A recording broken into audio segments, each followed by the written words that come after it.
This is where the fun begins. Hello there. How's it going? Hey everyone, Hybrid Toy Reviews here, and today we're taking a look at the Star Wars The Black Series Shoretrooper from the Archive line. This is a really cool figure, first released in later 2016 to tie in with Rogue One, a Star Wars story, originally released as a Walmart exclusive. I would know, I found the case of 8 at my Walmart and bought all 8 of them. Wasn't I just a jerk back in the day? I fell in love with this design from the trailers. And I needed all of them I could get. So it was a immediate pickup for me. And here I am all these years later picking up another one. This was a pickup from Boffo Toys, a local shop to me that I really like. They had a booth at Toy Hio, and he's in a pretty beat up box. The bubbles kind of smashed in, so they had him for a really good price. I think it was something like $8. So for $8, gotta get another Shore Trooper. Let's go ahead and jump into the review and see if this should be a pickup for you. And here is the Archive Shoretrooper packaging in its beat-up glory. This is from a special wave that came out in 2022, I believe it was, for the 50th anniversary of Lucasfilm. It has that symbol up in the top right corner. You have your Black Series logo. Shoretrooper in gold this time instead of normal gray because of that special wave. Archive over there, a big bubble showing the trooper and his blaster off nicely. A nice Gregory Titus inspired artwork of the Shoretrooper. Warning 4+, barcode and legal stuff. Around the back, you get a zoom in of that artwork, the Black Series logo again, a bio about the Shoretrooper. Pause and read whichever language best applies to you. 2021, my mistake there. And so, yeah, 50 years of Lucasfilm was in 2021, and implies that this is from the Rogue One time period in 2016. You have some legal stuff down there. So, yeah, everything you would expect on an action figure box.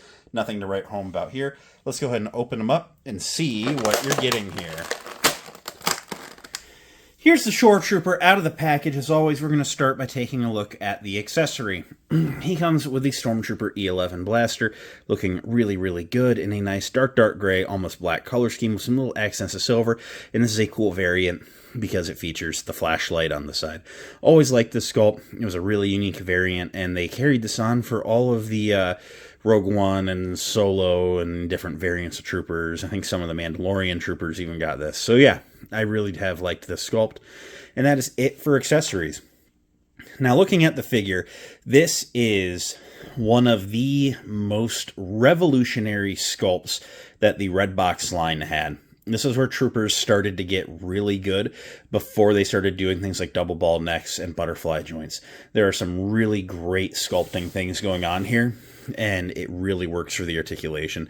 Looking at the helmet, it is a great recreation of what you see on screen, and it features just the most subtle little hints. I don't know if it's a wash or if it's decoed on, but it looks so good.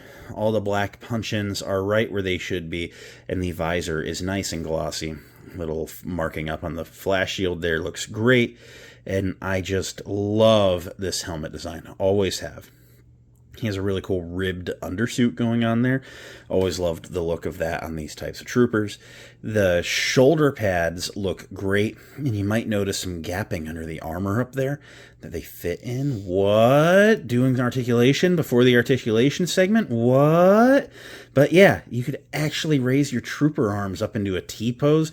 The sculpt work up in this area is just amazing. No butterfly joint required. The back panel portion on these troopers is really cool, and there's a lot of neat sculpt work going on in there for different lined segments, and I just really like it. He even has a floppy disk drive slot, so that's nice. I just carbon dated myself, didn't I? Red bicep with the 3 yellow squares looks oh so good, and then he's got these little flaps going on underneath of the belt, which looks like it's a very similar to a Stormtrooper style belt, with a couple of different add-ons, but it does have the grenade canister on the back. He is wearing pants, and they are textured very well, very canvasy looking, and he's got that fabric butt going on there. Definitely no protection there. And then he has the boots, which look oh so good. They are just kind of like armor platings over leather boots, and they look great. A lot of nice weathering going on in there, and then the boots are just glossy black, or brown boots, not black, my mistake. So I'll learn my colors someday. He features a trigger finger on the right hand and then just a gripping hand on the left, and it just makes for some great posing. This was one of the first troopers that they ever did in the line that could truly shoulder their gun and do some great posing. And it was just revolutionary for the time and was painted oh so well. This just was an amazing figure. There's a reason I bought all 8. I knew going into it, just looking at the photos, that it was going to be something remarkable. So yeah, I mean, as far as 2016 goes, this is like great. Honestly, there's figures that come out today that are on par. I won't say that anything is, most things aren't worse than this. This is just very high for the age. It's a great figure. To run through some articulation, this does have some of the standard stuff for the time, like a ball on a disc for the neck articulation, which will allow him to look that far up. He can bury his chin, there we go, all the way up there. It's a little tight, but it works. And then he can rotate and get some pivot going on in there, give you some attitude. It looks oh so cool. Comes up to a T-pose. No butterfly joints. This guy, don't need them. 360 at the shoulder with single jointed elbows, almost said knees, elbows. Gotta go back to Anatomy Park. Swivel at the single jointed elbows, and then 360 at the wrist with the left coming in and out, and the right going up and down. It's just tight. There we go. Up and down. There's a mid-torso ball joint, letting him crunch that far forward, that far back. Tons of pivot and twist in there. His legs can go that far out. That's a little hindered, but it's not the worst. They can go, not using the ab crunch, they can go that far forward, which is great. Not much back. There's an upper thigh rotation that's very tight, but that's all right. Double jointed knees, which is one of the most dated things on this guy, but it's all right. He can go that far, which is more than you would ever need him to. And then the feet can point straight down, not much forward. The feet bump into the armor plate, and there's a forward-facing pin for rocker, allowing you to get him in some decently wide stances with both feet flat on the ground. So yeah, ultimately, the articulation does everything you could ever ask of it, and I'm super satisfied there.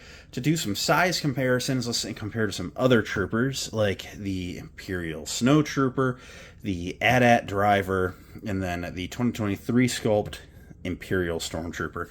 All in all, he's rocking in right at 6 inches with the rest of them, so I think he is scaled very correctly, and I really like what we're getting. So at the end of the day, what do I think of the Archive Shoretrooper? I love this figure. This is a great sculpt from back in the day and one that holds up to modern standards. It's got a couple of things that are dated, you know, the hinge swivel neck and the lack of butterfly joints, but the figure does not suffer for not having those. And it's one of those sculpts that I think could be left alone as is for many years to come.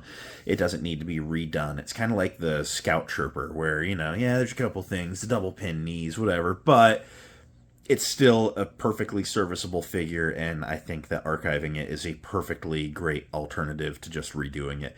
The sculpt is great, the deco is great, and I just have no gripes. If you are on the fence about getting the archive or the original run of this figure, I wholeheartedly say go for it, because it is a great figure and one that you'll be very happy to have on your shelf. That's all I got for now. Thanks a bunch for watching, everyone. It means a lot that you did. If you enjoyed, just leave a like, comment, subscribe, all that end of video stuff. You know the drill. I'll catch you next time. Until then, may the force be with each and every one of you, and goodbye.